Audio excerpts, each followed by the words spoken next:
Hello, everybody, and welcome to the brandest, most spankingest, newest episode of Back to Basics. I am still Pastor Don. You're stuck with me. I know, it's amazing. And I am joined by the lovely, the magnificent, the wonderful, the I am going to run out of adjectives sometime, but probably not today, Courtney. Hello. Come on. Yay. Fix my Haha, the Zoom Zoom background is background. eating you. Oh, So today we are joining you from our respective TARDISes or TARDISA or TARDISI, depending on our pluralization here. Um, and we are going to be digging into Genesis chapter 45, which is the wonderful climactic moment of the Joseph story, where Joseph just can't take it anymore and just explodes his revelation all over his brothers' unexpected faces. And that gets us into the crux of the story. So, um, rather than me making all sorts of kind of tortured, humorous analogies and jokes for a little while, which God knows I could do forever, why don't we go ahead and get right into the text? What do you say? uh, yeah, sure. All right. We got 45. It's a fairly short chapter relative to some of the other ones we've done lately. It is only 28 verses long. And it involves Joseph's revelation to his brothers and basically him. Does he come out the end? He comes out of the end, and yeah, they expose the whole deal to Jacob slash Israel as well. So yeah, this is it. The moment has been prepared for, and now it has arrived. All right, Courtney, would you be so kind as to read for us today? Absolutely. Joseph reveals himself to his brothers. Excuse me. Oh, I'm sorry, the heading right off the bat is just wonderful. Yeah, yeah. Phrasing. Then Hmm. Joseph could no longer control himself before all those who stood by him. It's not helping. And he It is cried out, not. Send everyone away from me. So no one stayed with him when Joseph made himself known to his brothers. And he wept so loudly that the Egyptians heard it, and the house of Pharaoh heard it. Joseph said to his brothers, I am Joseph. Is my father still alive? But his brothers could not answer him, so dismayed were they at his presence. Then Joseph said to his brothers, Come closer to me. And they came closer. He said, I am your brother, Joseph, whom you sold into Egypt. And now do not be distressed or angry with yourselves because you sold me here, for God sent me before you to preserve life. For the famine has been in the land these 2 years, and there are 5 more years in which there will be neither plowing nor harvest.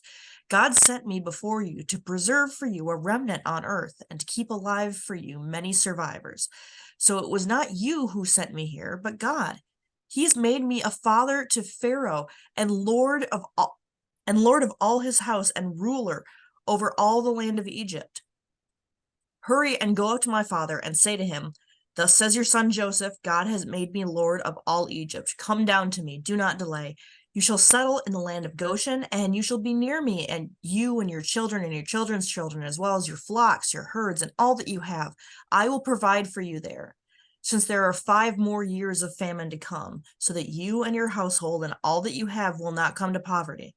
And now your eyes and the eyes of my brother Benjamin see that it is my own mouth that speaks to you. You must tell my father how greatly I am honored in Egypt and all that you have seen. Hurry and bring my father down here. Then he fell upon his brother Benjamin's neck and wept, while Benjamin wept upon his neck. And he kissed all his brothers and wept upon them. And after that, his brothers talked with him. When the report was heard in Pharaoh's house, Joseph's brothers have come. Pharaoh and his servants were pleased. Pharaoh said to Joseph, Say to your brothers, do this. Load your animals and go back to the land of Canaan. Take your father and your households and come to me so that I may give you the best of the land of Egypt and you may enjoy the fat of the land. You are further charged to say, Do this. Take wagons from the land of Egypt for your little ones and for your wives, and bring your father and come. Give no thought to your possessions, for the best of all the land of Egypt is yours. The sons of Israel did so. Joseph gave them wagons according to the instruction of Pharaoh, and he gave them provisions for the journey. To each one of them he gave a set of garments, but to Benjamin he gave 300 pieces of silver and 5 sets of garments. To his father he sent the following: 10 donkeys loaded with the good things of Egypt, and 10 female donkeys loaded with grain, bread, and provision for his father on the journey. Then he sent his brothers on their way, and as they were leaving, he said to them, "Do not quarrel along the way." So they went up. Why do I feel like that's foreshadowing? So they went up out of Egypt and came to their father Jacob in the land of Canaan. And they told him, "Joseph is still alive. He is even ruler over all the land of Egypt." He was stunned. He could not believe them. But when they told him all the words of Joseph that he had said to them, and when he saw the wagons that Joseph had sent to carry him, the spirit of their father Jacob revived. Israel said, "Enough! My son Joseph is still alive. I must go and see him before I die." And that is where it ends. Right. I hope you guys have been enjoying my reading voice as of late. I've been reading classic fairy tales to my kid, and I was like, this might be a really good way to read the Old Testament. Yeah, it works out well. All right, so we had a lot that happened in this passage here. Joseph reveals himself, couldn't control himself. He tells his brothers to come. Then there's plowing, and like there's a lot that happens here. Also, other stuff too. Also, like a decent story, man. Yeah, like this is, no pun intended, the climax of the entire story. And this is kind of where everything comes to its fulfillment. Now, I Man. have notes, of course, but I want to give you a chance to ask some questions first. Yes, please do before I forget. Yes. Okay, so let me scroll up to find this. Um, oh, what he says about he says that God sent him. Now, this is one of those things I've got an awkward relationship with as far as what I know. Sorry, we're both eating and we're yeah. Yeah, no, it's normal. But like, is that a thing? Like, people do terrible things to you, and it's like, oh well, God had this happen so that this other thing could happen. Because that seems really fucking sketch. Hmm. Well, if I can cross franchises here for a moment and borrow the words of another semi-omnipotent person with many faces, must you think so linearly? Um, No, like this is is actually a problem with the way that humans conceive God in general, is the fact that we assume that because something bad happened and it turned into something good, that God must have caused the bad to happen and the good to happen.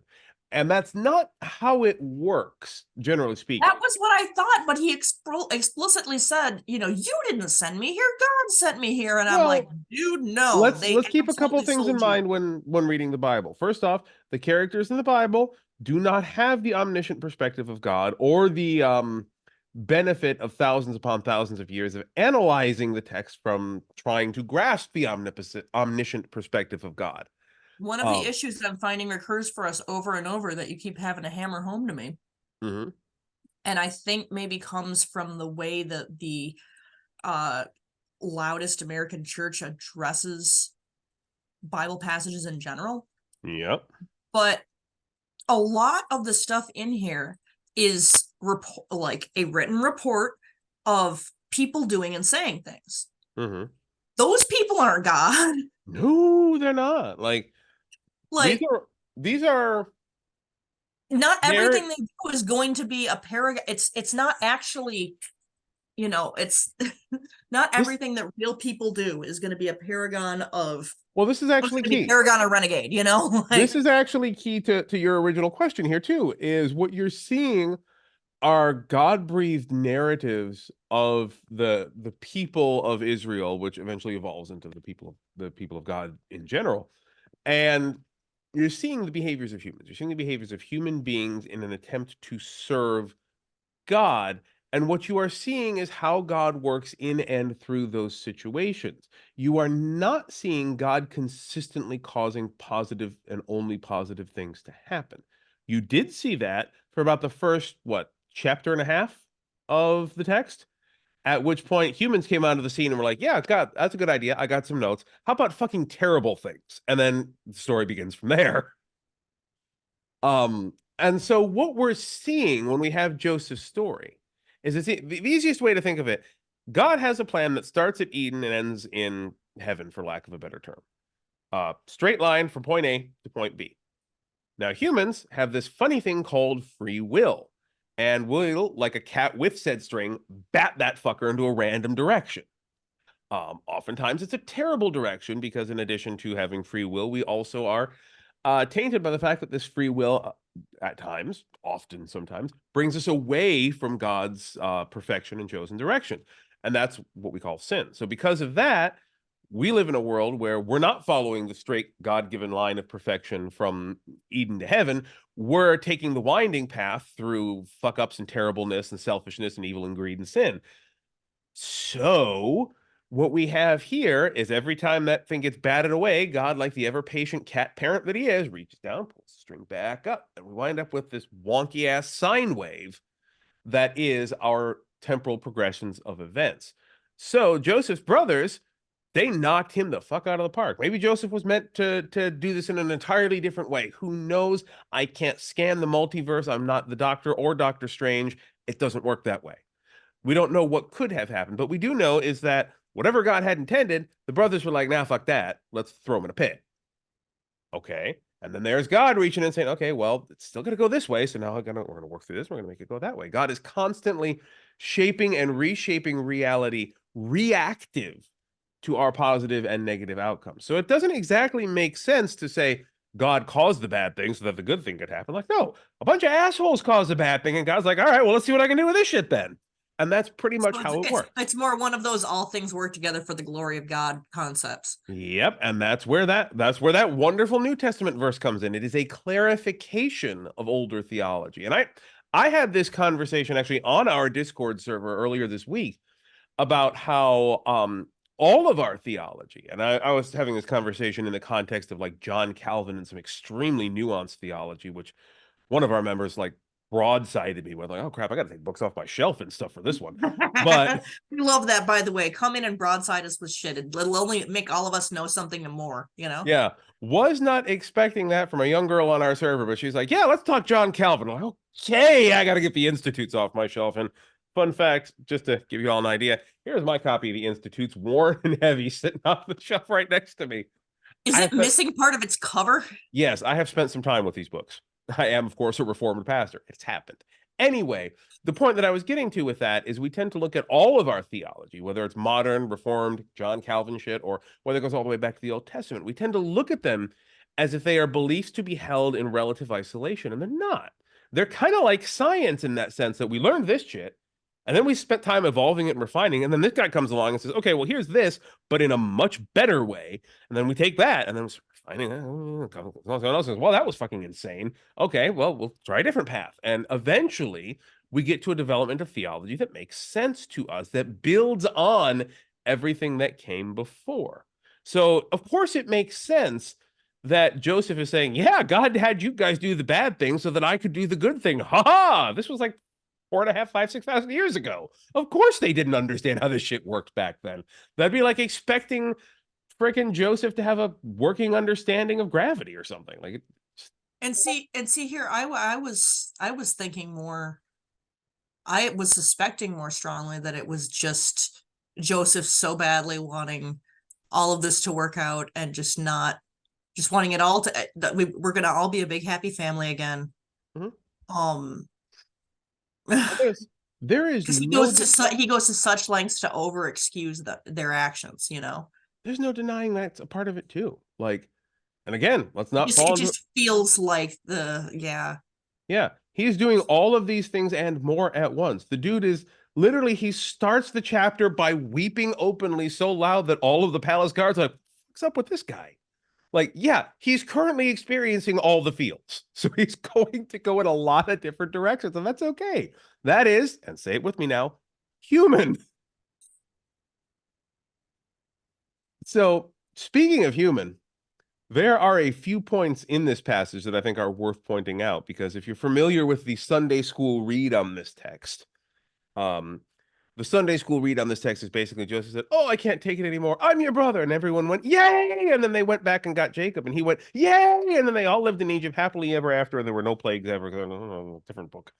Um, but that's not the way this actually breaks down when you look at what happened. Like when Joseph reveals himself to his brothers, you know, Egyptians somewhere very loose, very easy to do. Um, mistakes happen. What is the reaction of his brothers when he immediately just starts weeping and reveals himself?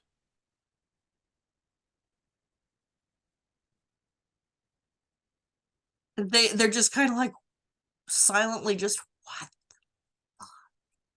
It's more is the the impression that I got off of there. Because his brothers could not answer him, so dismayed were they at his presence. yeah, that word dismayed right there. That's a big one. Um, Do you have some alter pickiness for us? I actually, because we're dealing with the post New Year's kind of recording time here, my alter translation is still at the office and I'm recording from home, so I do not have that.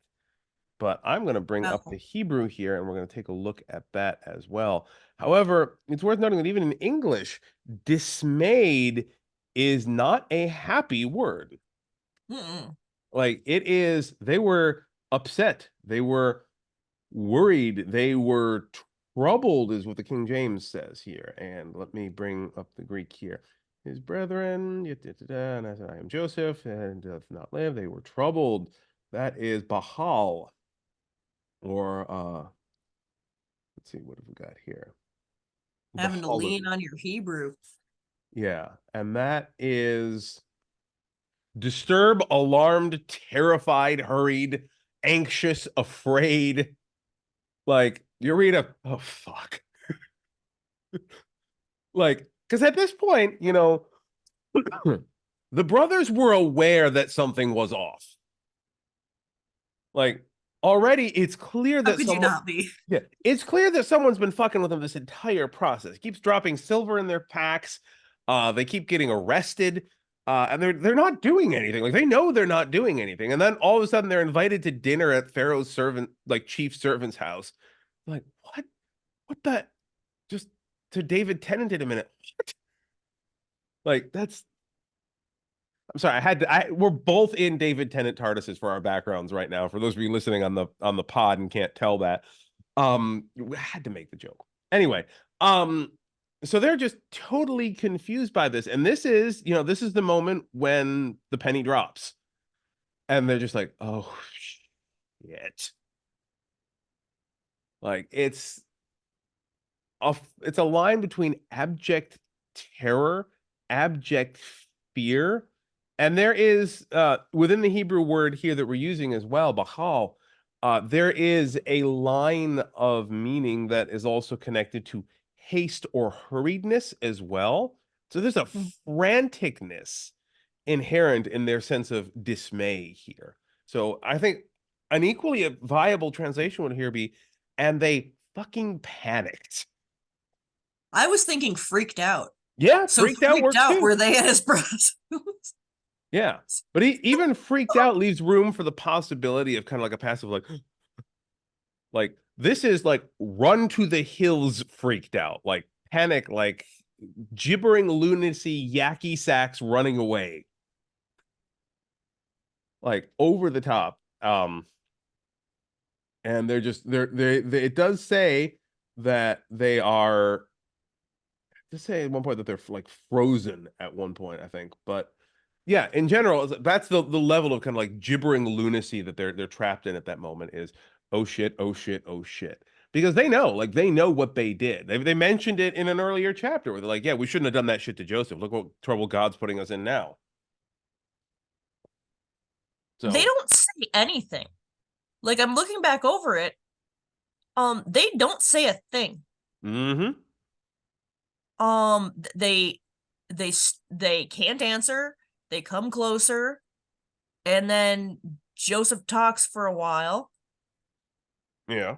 and then they all have a good cry, or uh Joseph at and least Joseph Benjamin. has a good cry on everyone else. And it's worth noting here, by the Um, way, that Benjamin reciprocates the tears here too. So, yeah, and that tells us a little bit more about the, I'm not quite going to say parasocial relationship, but definitely kind of pseudo social relationship that developed between the two brothers. wildly absent from each other. Because again, Benjamin was a kid when Joseph was presumably murdered. Mhm. So their relationship at that time may not have been very big. So we know Joseph, as we've talked about in previous episodes, kind of obsessed over Benjamin, the only other brother of his mother.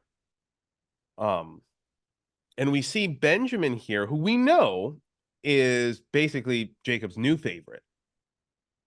We see that Jacob has also developed this kind of relational approach to Joseph as well, which says that there's, or at least suggests, that there's probably a good amount of time in which, Father Israel there is telling his blessed favorite son Benjamin, let me tell you about your late older brother Joseph. He's the best.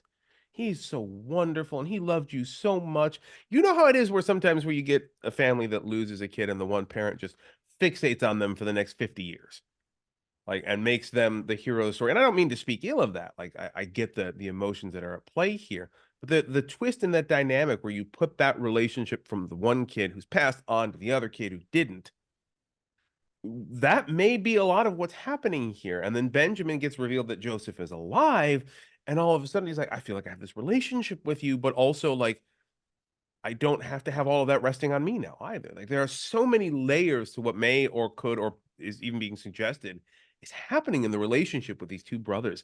It's wild to think about. Yeah, that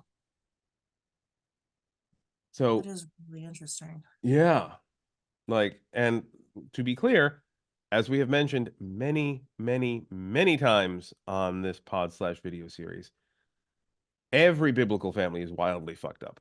So that's just a given. Is something I guess maybe a little lighter or a little less dense. What did I read it correctly? I read it out loud, so I feel like I have to have that. Um, like Joseph promised them the world, and then he went to Pharaoh, and Pharaoh promised the exact same thing. Yeah, that's actually really important. Because there's two, like, this is freaking amazing here and like something we skip over a lot, and I haven't even mentioned yet because we're talking about this as prologue for the oppressions of Egypt, is that Pharaoh is 100% the cool ass boss here. Like, the only truly good guy in this story is Pharaoh.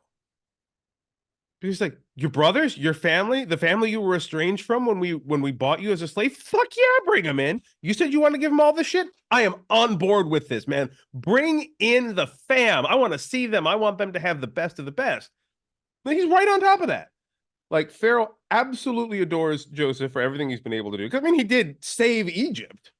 What gets me though is the way that it's written. It comes off not so much as like Joseph promised them all this stuff and then talked to Pharaoh, and Pharaoh was like, "Abso-fucking-lutely."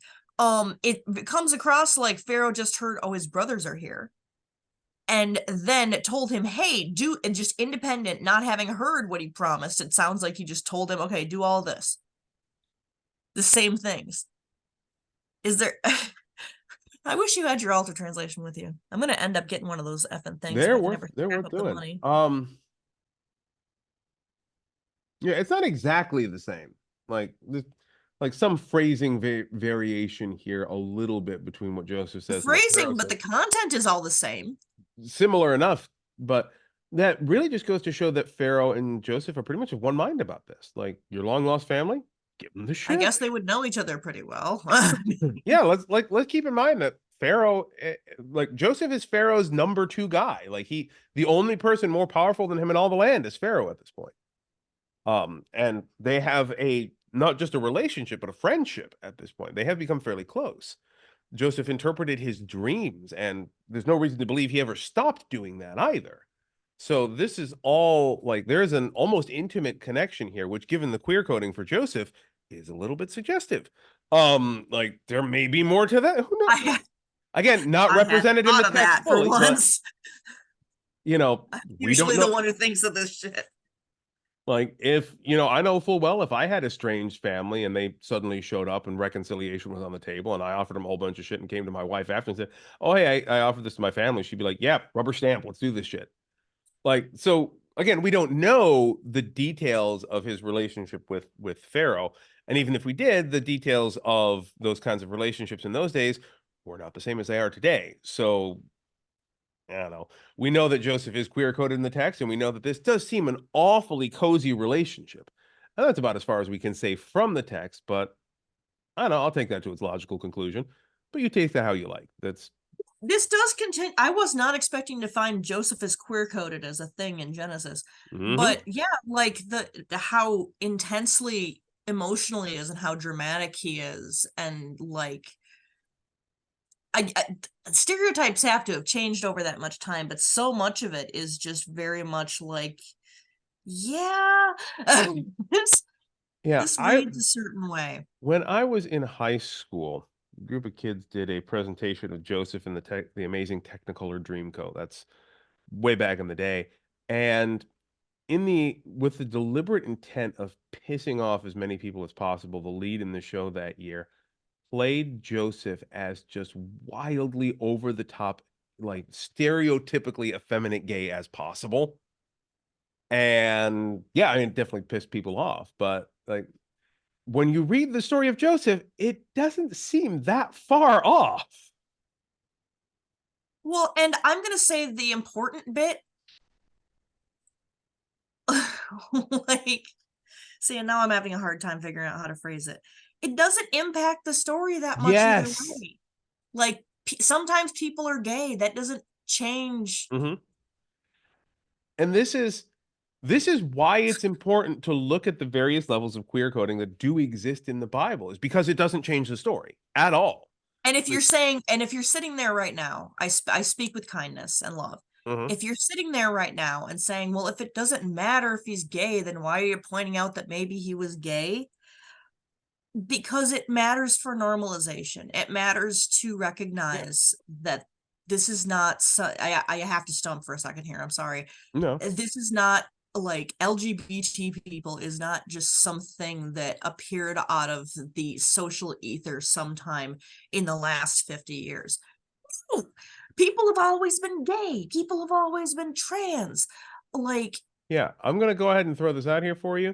Not only have people always been gay and have always been trans, they've been present in the Bible. I'm gonna take a yeah, pause here and they've give been you a present fun. in history. They're not even all erased. Just people, it's like people will read about fucking like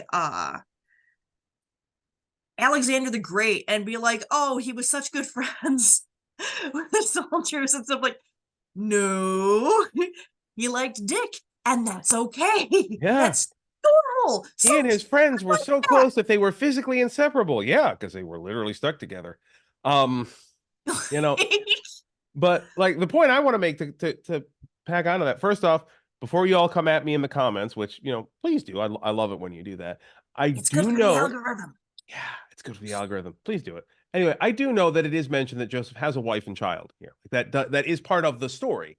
Which again, in a society where the dynamics of sexuality and relationships are economic as much and social as much as they are relational and physical That and means very sexual, it little. means very little. You're right. The second piece I want to say is We're also much earlier in the human species. We had a Mhm. lot more populating we needed to do. Yeah. So like there were a lot of different pieces to that. So the two aren't mutually exclusive. You can be gay and still married to a woman in this time because those are separate functions. You don't marry the person necessarily the person you want to fuck. People That are still gay and married to somebody of, yeah. the Take binary take take opposite it take gender. it from take it from someone who's got, one of these hanging out here. We all know what a beard is. Um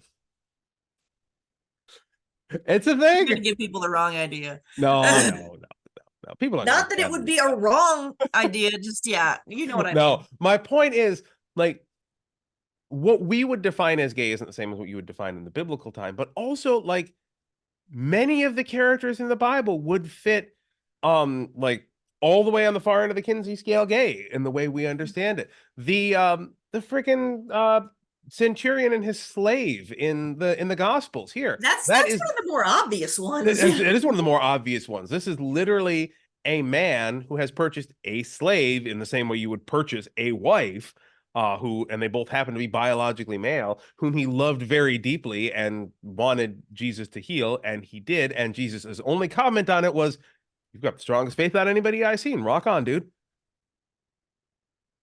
That's it. Like, gays are in the Bible. They've been there from the beginning.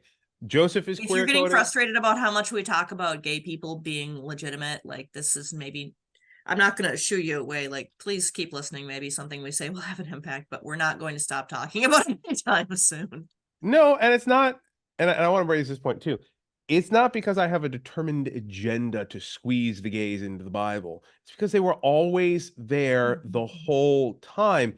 And without getting into a history lesson that'll take us into a whole other episode length worth of ranting, um, not only were they always there, but for the last 2,500 years, give or take, particularly Americanized Christianity has had a very specific agenda to To remove that erase from them. the equation. Yeah. Starting with the early Puritans and moving on, like there are some pieces of that that carried over from Victorian England as well. But the extremist Puritans, the Pilgrims, and their carryovers into modern evangelicalism have had a vested personal social interest in eliminating this thread from the biblical narrative. Most of our American-based English translations of the Bible uh, cover up this queer coding or flat out eliminate it, or in some cases, I'm looking at you, NIV, will go entirely the other direction and like invent prohibitions against homosexuality that don't exist in the original text. There's a fun conversation to be had with how confused Germans are about why American Protestants all seem to hate the gays because their Bibles predate ours, and they're like, it doesn't say that. Like there's a lot of that going around out there, and when we talk about deconstruction, we're talking about recognizing the social bullshit that's been fostered onto our Bibles. End of rant for the sake of time. Um, Can we just our start labeling anything other than in the original languages as translations? To be clear, and I've mentioned this Have before. I already harped on this that every other religion does that? Well, not necessarily every other, but definitely the Muslims do that, and that's something I've always really All the respected. Abrahamic religions too. Like, can you Yeah, I mean, get like an English the language Jews Torah, or is require you it to read something Hebrew. kept special? Yeah. Like, If you want to be Jewish, you got to learn how to read Hebrew. If you want to be Muslim, you have to either learn how to read Arabic or be settled with the fact that you're only ever going to get a translation. You're not going to actually read your own holy scriptures. Like the Abrahamic religions, we all respect the way it was originally put down, except for us Christians who are fucking weird, like in a lot of different ways. So yeah, that is that rant for the moment. But that gets us pretty much through the climax of good old Joe's story here.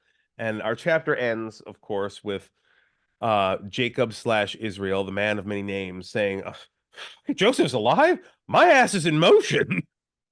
And that's where today's chapter ends. So, any final questions or comments before we end our ranting for today? just that I love that. I